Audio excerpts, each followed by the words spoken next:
Well, hello there. It is great to see you again, and welcome back to Optimizing Your Financial World. I am your host and moderator, Ryan Ruff. Boy, is it good to be back with you guys. And as always, we have our star of the show in Mr. Mark Wade, president of Echelon Family Office. He's jumping aboard with us as we turn the page here into season 2 of the show. Man, is it an exciting time for us. And boy, do we have a lot of great topics here to cover with you guys in season 2.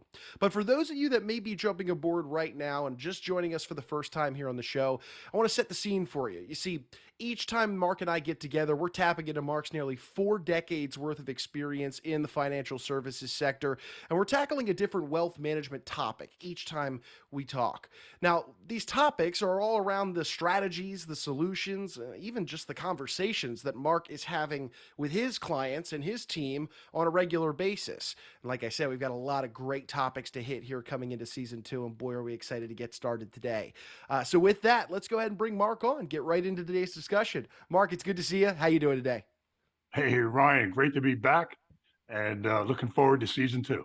Absolutely. Absolutely, Mark. I know it's been a long time coming. We're excited to be back here rolling into season 2. And Mark, as we typically like to do on this show, we like to start with kind of a high level overview, if you will. So here we go. Any wealth manager out there that you, our audience, should be considering working with, or maybe you're currently working with them, well, they should be possessing 3 specific characteristics, right, Mark? And today we're going to be exploring what those characteristics are, and then, of course, offering different ways on how you can assess whether or not the wealth manager that you're thinking about working with, or maybe currently working with, is in fact utilizing these characteristics. So, Mark, let's start today to begin our conversation about, talking about the challenges that people are facing. So, Mark, how about the challenge of evaluating that expertise or that experience of a wealth manager before somebody works with them? And what about the other challenge of determining whether or not you, the client, are getting the advice and the solutions that you truly need? Let's start there. What do you see on this end? Well, you just want to take a big bite out of that right away, don't you, Ryan? So, yeah, absolutely. Those are really vital concerns, that the client needs to address because, let's face it, in order to achieve your most important goals and objectives, you know, one of the most important decisions you have to make, and also it could be the single most important decision, is selecting and working with the right primary wealth manager, sort of the captain of the team, if you will. And those challenges, you know, you, that you're talking about, those can be amplified when you don't know whether or not there are issues about your existing plan and whether or not you're missing opportunities to make things better. So, you know, if there are things in your plan that your primary wealth manager, or maybe you were a do-it-yourself kind of person, if there are things that are missing or things that need to be updated or changed, having the wrong wealth manager can only make it worse. Good point, Mark. So you mentioned issues maybe going unnoticed. Could you give us an example of what some of those issues look like? Yeah, the first one that pops to mind is, for example, the estate plan. You know, let's say your estate plan proves inadequate after you're gone. So you're not on the scene anymore, and your family is going through the settlement of your estate. You know, you're not going to know any problems, of course, exist, but your loved ones certainly are, and they could be, significantly negatively impacted. So when we think about your asset protection plan along with your estate plan, well, the only way you're ever going to know if your asset protection plan is adequate and whether or not it's going to do what you need it to do is when you're in the unfortunate position of being sued and taken to court. This is the Mm. only way you're going to know if it works, unless you have this thing we call the stress test. Remember that from our previous episodes? So when you find out that it doesn't work as expected, when you're in court and you're getting sued, it's way too late to do anything about it. That horse has already left the barn.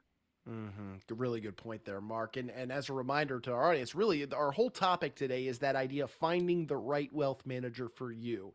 So in that vein, Mark, what would you say people should be looking for when they're assessing a given wealth manager? What are maybe the key traits that you see in other wealth managers, you see in yourself? What are those key traits that they should be on the lookout for? Yeah, I'm sensing you want to talk about the three the three areas, right? Hmm. The three characteristics that that a an elite wealth manager or or a high caliber wealth manager needs to have. And so you need to assess these three things in any potential candidate that you're going to consider.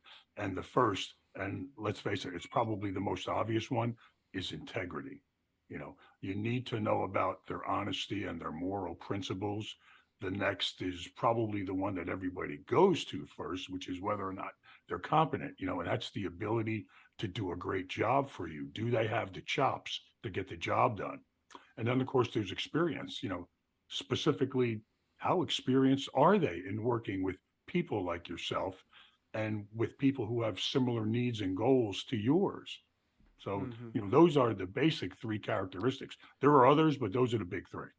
Okay, Roger that. And I want to unpack each of these, Mark, because there is a lot to go that goes into that: integrity, competence, experience being the third that you just mentioned. Let's get into that first one, integrity. Mark, what do I look for? That tells me that a wealth manager I might be dealing with does in fact bring integrity to the table. Well, you're right. Integrity is it's always at the top of the list. Okay. And when you're sizing up wealth managers, that's the first thing you have to consider, because they need to have integrity in order that they have the skill and that they have the reputation of being able to protect and enhance your wealth.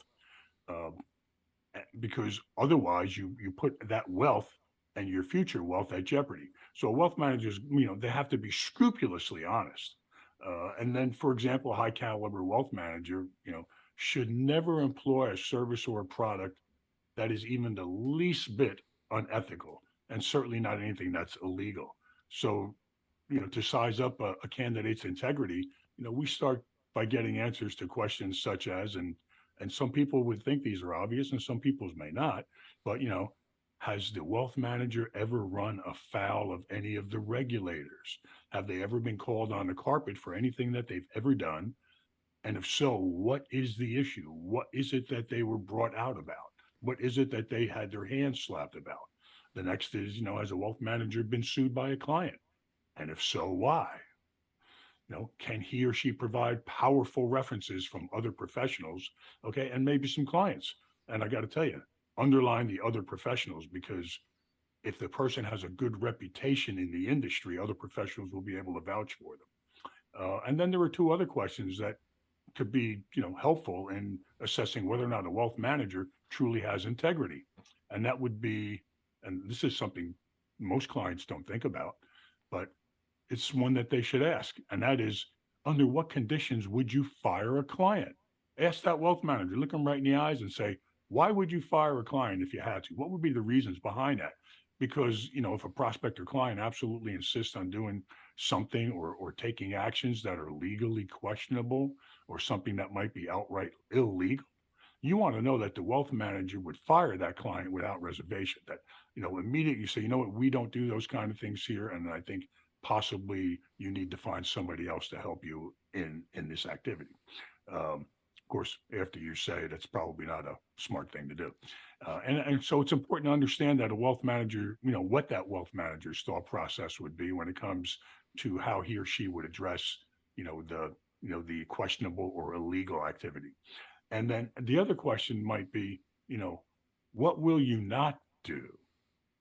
What are the things that are outside your scope of comfort? And that comfort should be their integrity and their ability to do the right thing all the time.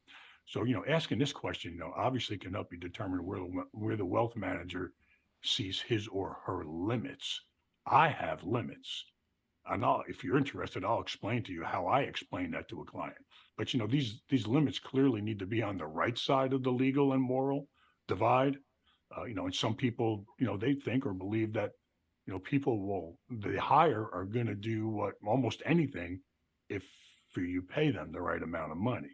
So, you need to make sure that there's no price your wealth manager will accept to do an activity that he thinks is jeopardizing your financial future and their ability to practice moving forward. Oh yeah, Mark, absolutely. No, and integrity, we can't stress that enough. I mean, boy, is that so important to bring to the table if you're an elite wealth manager for your client. So, for those out there evaluating your given client, integrity, that's number one, a very big one. Mark, let's now shift to the second one here. You had mentioned this idea of competence, which of course makes sense, and we all want to work with high skilled professionals, but dive in a little deeper for us here on competence. I like to break uh, the competence factor down into two distinct areas. Okay, so think about if your situation requires or needs some complex planning, which most high net worth and ultra high net worth people have as part of their overall wealth management plan, right? Complex financial planning is very common. And so, competence regarding that complex planning can really be distilled into two separate issues. The first is the technical competence in areas such as investment management and wealth planning. And then this is one that may escape some people, and that's the ability to build strong relationships with others, right? Because in order to achieve optimal results, your wealth manager has to be adept in both of these proficiencies. And it's one thing to know what solutions are or know how to engineer a solution for a particular problem, but it's another thing to be able to articulate those thoughts in a manner that the client understands it. Sure, sure. So technical competence and then that ability to build relationships. Us get a little deeper into this, Mark. Yeah. Walk us through that technical competence. How could somebody evaluate specifically an advisor's technical competence? Well, some are obvious and some not so obvious, right? The factors, and the obvious ones, to determine what an advisor's level of technical competence might be, are the obvious ones are their educational background, their professional licenses and designations, um, their association with industry organizations. For example, is the advisor active in professional organizations? For example, I have held leadership positions in a variety of different organizations in the financial industry, and so does your advisor, have they been active and taken part in the leadership of these organizations? And then, of course, there are always publications that they may have been published in, speaking engagements, and then this is the one that maybe escapes some people or they don't think about it right away. And, recognition from peers in the financial and legal communities, because, getting good referrals and getting good feedback from other professionals, you know, when you're ready to work with an advisor or maybe one that you're already working with and trust deeply, is another way to assess whether a wealth manager has a level of competence. Are they respected by their peers in the industry? You know, Many times other professionals have the expertise needed to effectively evaluate an advisor's expertise. And so you can get good feedback from the people the advisor works with.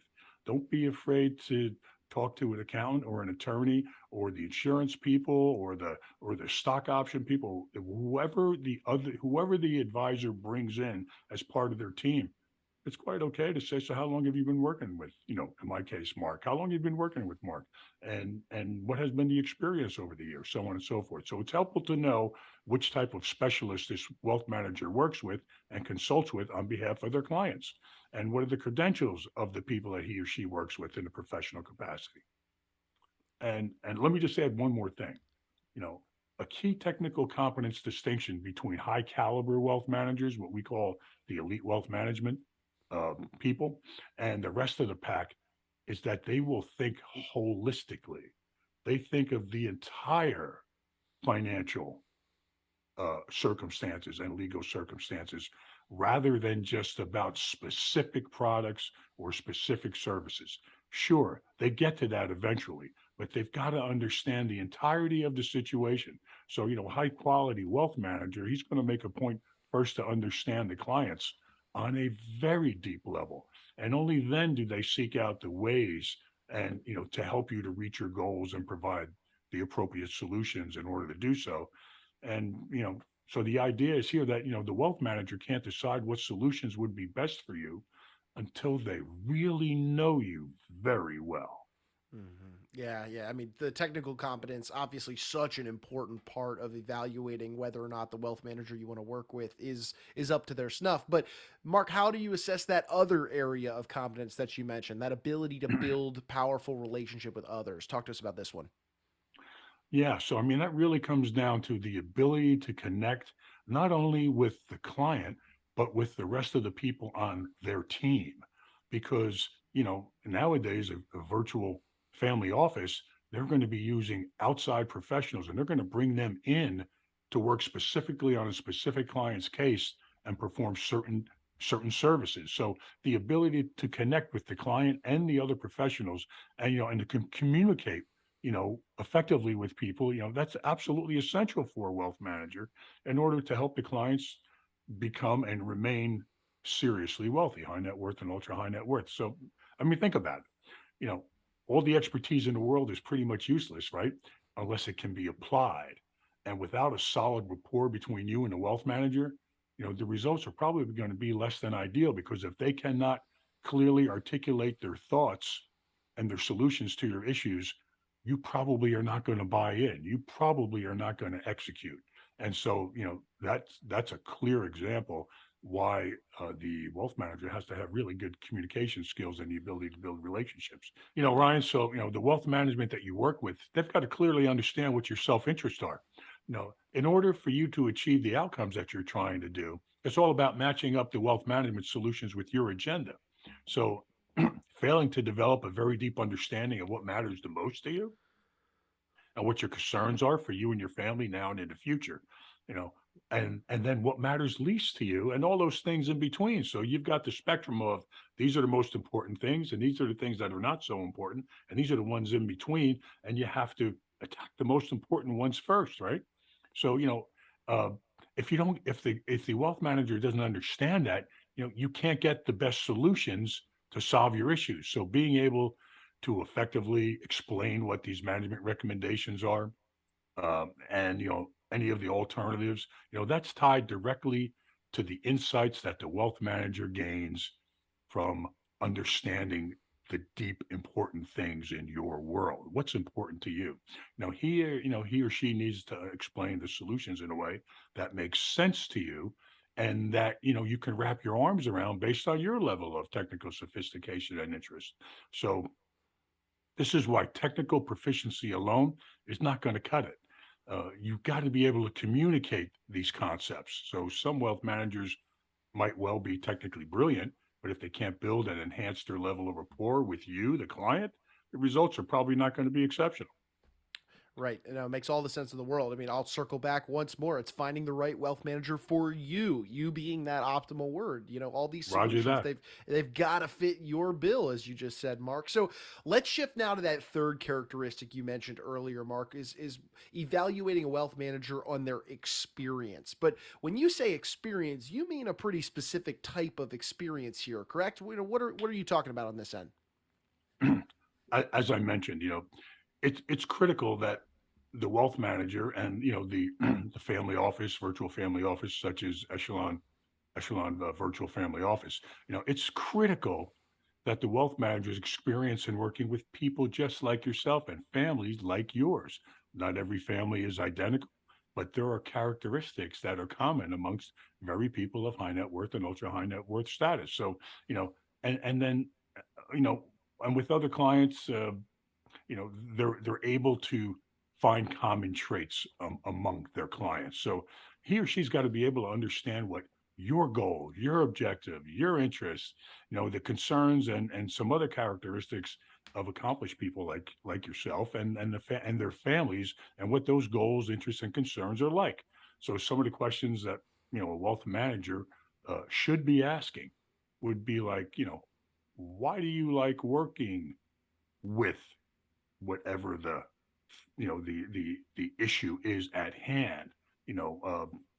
Why do you like working with business owners who are in the technical industry or people in the agricultural industry? Or why do you like working with other professionals like accountants and attorneys? What is it about that is interesting and rewarding to you? What percentage of your clientele are people like me? What services or products do you tend to provide to them? And again, it's not the most important thing. The most important thing is the human element that they know about you and what you're trying to accomplish. Products and services come later. Okay. And how do you tend to work with them and their other advisors? Because let's face it, you might have existing advisors in your space that you might want to keep because they're important to you in some way. So can that wealth manager work with some of your existing advisors? This is a very important question to know the answer to. So Ryan, experience means not only spending years working with clients like yourself, but also being knowledgeable and about being able to adeptly deliver state of the art wealth management services and the products that go along with those to that group. But remember, the most important thing is the human element. They have to know you at a very deep level. So it's good about knowing the experiences of a wealth manager with working with people and families like yours. And in a simpler situation, that can prove, extremely insightful.